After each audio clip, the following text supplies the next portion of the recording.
Hi friends, నేను మీ చిన్ని new fresh ఛానల్కి సబ్స్క్రైబ్ అయితే అవ్వండి. ఈరోజు మటన్ చట్నీ అయితే పెట్టుకుంటున్నాం. ఆ ప్రాసెస్ ఏంటనేది చూద్దాం. వీడియోకి చిన్న లైక్ ఇచ్చేసి 1 by 1 ఏమేమి కావాలో చూద్దాం.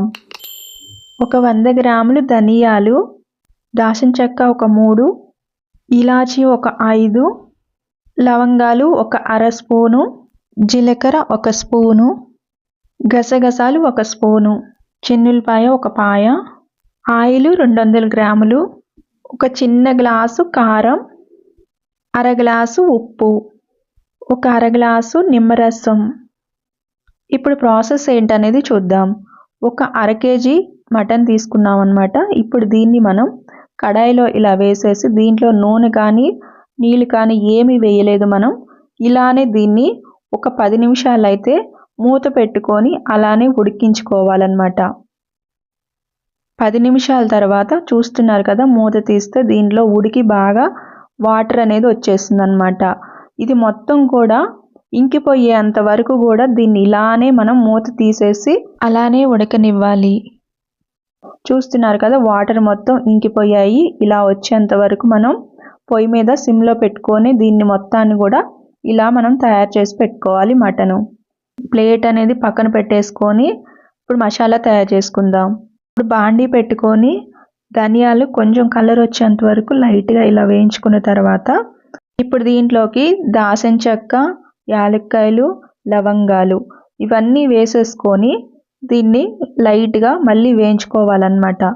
జీలకర్ర, గసగసాలు కూడా వేసేసి వేయించుకోవాలన్నమాట. ఇవన్నీ వేయించుకునేటప్పుడు గ్యాస్ అనేది సిమ్లో పెట్టుకొని వేయించుకోవాలి.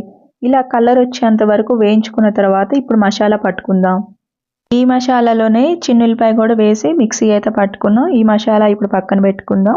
ఈ కడాయిలోనే ఇప్పుడు ఆయిల్ వేసేసుకొని ఈ ఆయిల్ వేడెక్కిన తర్వాత ఈ మటన్ పీసెస్ దీంట్లో వేసేసుకుందాం. దగ్గరుండే అది కూడా సిమ్లో పెట్టుకొని గ్యాస్ అనేది బాగా దీన్ని దగ్గరుండి వేయించుకోవాలి.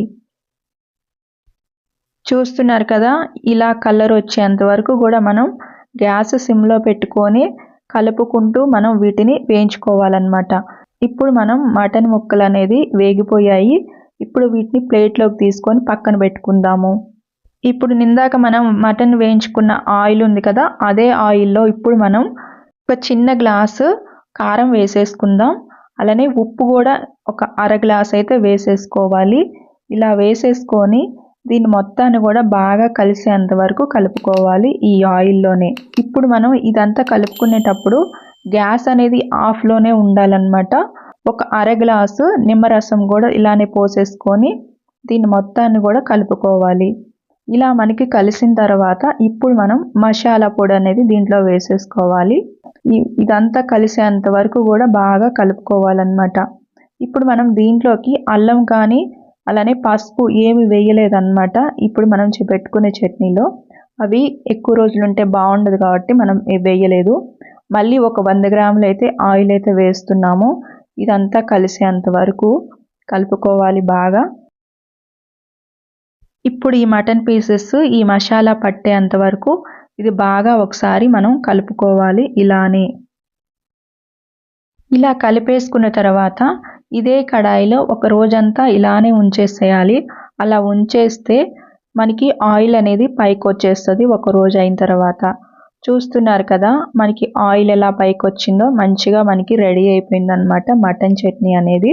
ఇలాంటి గాజు సీసాల్లో పెట్టుకుంటే ఒక 6 నెలల వరకు కలర్ చేంజ్ కాకుండా టేస్ట్ కూడా మారకుండా ఉంటుంది. చూసారు కదా ఫ్రెండ్స్, ఎలా ఉంది మన మటన్ చట్నీ అనేది కామెంట్ చేయండి. అలానే మన ఛానల్ సబ్స్క్రైబ్ చేసుకొని ఛానల్ని ఫాలో అవుతుండండి. Thank you so much. Bye friends.